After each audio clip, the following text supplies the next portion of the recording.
couple of days ago, I was shopping for vegetable and fruit for my home, and I ran into a neighbor who was buying 3 dozen oranges. So I asked her for whom was it, and she said these were for her children because she gave them fruit juice every evening as what she called as a healthy snack. And this is what she must have done. This is the glass of juice that she's likely to have made and given those children. And in your and my mind, it seems like a glass full of goodness, right? Goodness of vitamins. But is it really? Or is it as good as we think it is? To make this glass of juice, it took me 3 oranges. So I had to squeeze out 3 oranges to get to this glass of juice. But, and you can imagine, it's easy to drink a glass of juice and you can sort of finish it in a jiffy. However, if I'm going to ask you to eat those same 3 oranges in one go, do you really think it's possible? A little difficult, right? So what happened? What got left out between this orange and the glass of juice? What got left out was really the pulp. The pulp contains fiber, which is so important to clear our bowels for proper bowel movement. The pulp, the beauty of this fiber is that nature always intended us to eat the fruit as a whole. So that when we ate the fruit, which is the pulp as well as the juice in the fruit, the fiber in the pulp slowed down the absorption of sugar in the body.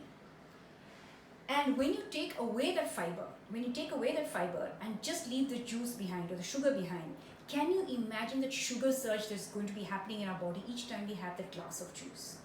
It doesn't sound really healthy, does it? Okay.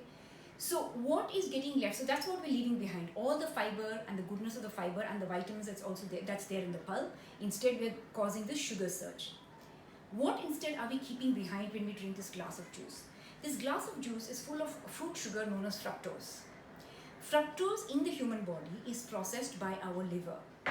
And the liver breaks the fructose down into fatty acids, into triglycerides, and into something called VLDL, which is very low density lipoprotein, also called bad cholesterol. So the liver that processes this orange juice is going to store a large amount of it as fat. Now that doesn't sound very healthy, does it? Remember, the liver is probably the most important organ in the body and has a huge number of functions to do. Its number one function is to detox the body. The liver processes or metabolizes our carbohydrates, fats and proteins.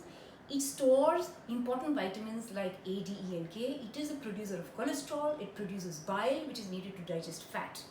And in the midst of all of this, trying to overburden the liver with this amount of fructose that we're taking in is not a good thing. Let's go back to our children. Now, am I saying that children should not have fruit? By no means. And all I'm saying is let's be mindful, not just for our children, but as adults as well, of the way in which we're consuming fruit.